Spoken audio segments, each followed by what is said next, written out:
Hello बच्चों, हमने अब तक पढ़ा था केशवदास में गणेश वंदना, सरस्वती वंदना, उनकी रामचंद्रिका है महाकाव्य, उसमें वंदनाओं में हमने 2 वंदना पढ़ी थी। आज हम पढ़ेंगे श्री राम वंदना, क्योंकि उन्होंने रामचंद्रिका में है राम का वर्णन किया है।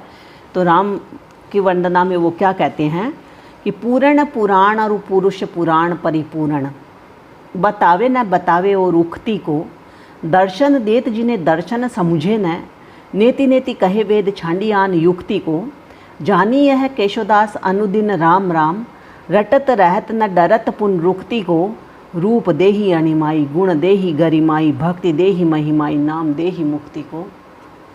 कि राम का नाम है, कहते हैं ना राम से बड़ा राम का नाम।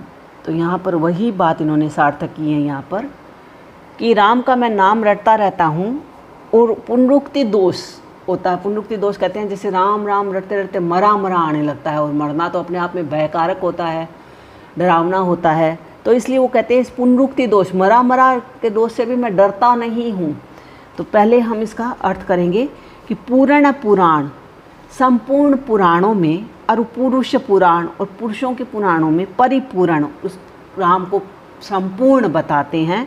बतावे न बतावे और उक्ति को, वही परिपूर्ण यानी संपूर्ण बताते हैं। इसके अलावा दूसरा कोई है वो उक्ति नहीं कहते, कोई दूसरा कथन वहाँ पर नहीं कहा गया है। दर्शन देत जिन्हें दर्शन समुझे न, जिसको वो दिखाई दे जाते हैं, दर्शन दे देते हैं, उनके इस रहस्य को, तो उनके उस छवि को तो हमारे दर्शन शास्त्र के दर्शन भी नहीं समझ पाते हैं। नेति नेति कहे वेद छांडियान युक्ति को, और वेद भी है जिसको न नेति नेति यानी जिसका कहीं अंत नहीं है, न इति यानी से ही बना हुआ है नेति नेति, तो जिसका कहीं अंत नहीं है। वेद छांडियान युक्ति को, वेद भी है, इसको छोड़कर दूसरा उपाय नहीं बताते हैं। जानी यह केशवदास अनुदिन राम राम, केशवदास कवि कहते हैं कि मैं यही सब समझ करके रात और दिन, अनुदिन रात और दिन राम राम रटता हूँ। रटत रहत न डरत पुनरुक्ति को, मैं रटता रहता हूँ और पुनरुक्ति दोष यानी मरा मरा निकल आए तो उसे भी डरता नहीं हूँ। रूप देहि अणिमाई, क्यों नहीं डरता हूँ कि रूप देहि अणिमाही, उनका सौंदर्य है वो अणिमा सिद्धि देने वाला है। गुण देहि गरिमाही, अगर मैं उनके गुणों का गान करता हूँ तो मुझे गरिमा सिद्धि मिलती है। भक्ति देहि महिमाई, और उनकी भक्ति करता हूँ या भक्ति है उनकी महिमा सिद्धि देती है। नाम देहि मुक्ति को, और उनका नाम लेता हूँ तो मुक्ति प्राप्त हो जाती है, मोक्ष मिलता है। तो यहाँ पर है कि नाम देहि मुक्ति को, नाम है वो मोक्ष दे देता है, इसलिए वो कहते हैं कि मैं पुनरुक्ति दोष से भी डरता नहीं हूँ, ये उन्होंने कहा है। अगली फिर हम देखते हैं आगे उन्होंने क्या कहा है केशवदास जी ने। केशवदास जी कहते हैं कि अवधपुरी शोभा वर्णन, अवध अयोध्या का है, वो किस तरह की सुंदरता है वहाँ पर, और वहाँ क्या क्या है दिखाई देते हैं, किस तरह के घर हैं, किस तरह के महल है, किस तरह के लोग हैं, और किस तरह के वहाँ का रहन सहन है, ये सारी चीज़ें वहाँ पर बताई गई है। तो देखते हैं हम पद में क्या कहते हैं कवि। कवि कुल विद्याधर सकल कलाधर, राज राजवर वेश बने, गणपति सुखदायक पशुपति लायक, सूर सहायक कौन गने, सेनापति बुद्धजन मंगल गुरुगण, धर्म राजमन बुद्धि धनी, बहुशुभ मनसाकर करुणामय अरु सूरत, सूरत रंगिनी शोभ सनी। तो इस पद में रहे रामचंद्रिका के में अवधपुरी शोभा वर्णन में कवि कहते हैं, इसमें विश्वामित्र जी अपने शिष्यों से अयोध्या का वर्णन कर रहे हैं। विश्वामित्र अपने शिष्यों के सामने अयोध्या कैसी है उसका वर्णन करते हैं और उसकी विशेषताएं बताते हैं।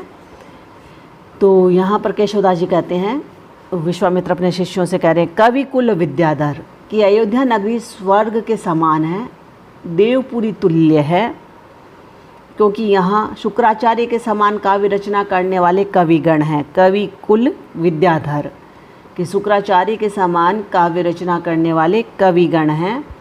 आगे है सकल कलाधर, विद्याधर के समान विद्वान, चंद्रमा के समान कलाओं को धारण करने वाले हैं, करने वाले पंडित हैं। राज राजवर वेश बने,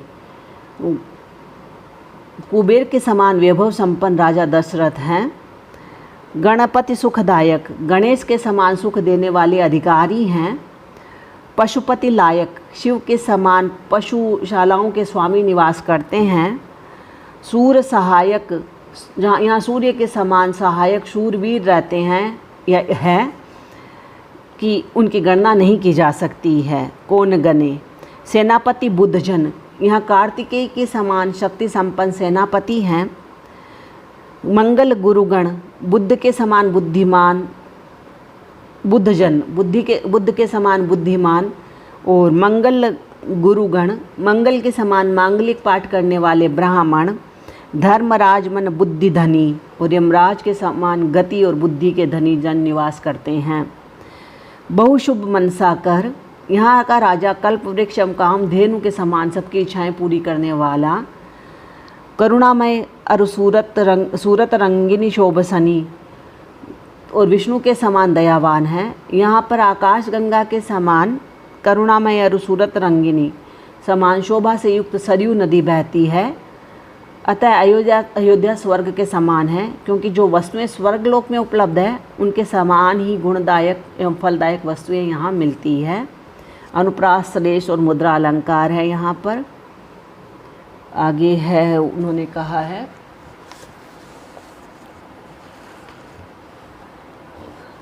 अगला पद है मूलन ही की, जहाँ अयोध्या का ही वर्णन कर रहे हैं आगे भी, कि मूलन ही की जहाँ अधोगति केशव गाइए। होम होगा, होम हुताशन धूम नगर एके मलिनाइए। दुर्गति दुर्गन ही हिजू, कुटिल गति सरितन ही में। श्रीफल को अभिलाष प्रकट कवि कुल के जी में। अब यहाँ पर क्या क्या होते हैं कि मूलन ही की जहाँ अधोगति, यहाँ नहीं, यहाँ जो अयोध्या में निवास करता है वो कोई अधोगति वाला नहीं है, कोई नीच कर्म वाला नहीं है। अधोगति मतलब होता है नीच कर्म करने वाला, नीचे की ओर बहने वाला।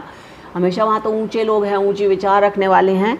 तो मूलन ही की जहाँ अधोगति, मात्र वहाँ पर जड़ें ही ऐसी है जिनकी अधोगति रहती है, जो नीचे की ओर रहती है। केशवदास जी कवि कहते हैं होम हुताशन धूम नगर एके मलिनाइए, वहाँ कहीं कालीमा नहीं है, कालापन नहीं है, खाली धुएं, होम के धुएं से निकला हुआ, और होम में आहुति देने के धुएं से है वो नगर में कालीमा छाई रहती है। दुर्गति दुर्गन ही जू, और वहाँ दुर्गति किसी की नहीं है, वहाँ तो किले में जाना ही दुर्गति के समान है, मतलब अत्यंत दुष्कर है। कुटिल गति सरितन ही में, और कोई कुटिल नहीं है, मात्र नदियों की चाल में ही कुटिलता है, टेढ़ापन है। श्रीफल को अभिलाष प्रकट कवि कुल के जी में, और वहाँ कोई श्रीफल की अभिलाषा नहीं रखता है, कोई सम्मान की अभिलाषा नहीं रखता, मात्र कवियों के समूह में ही है या उनके हृदय में ही है वो श्रीफल की कामना रहती है। धन्यवाद बच्चों।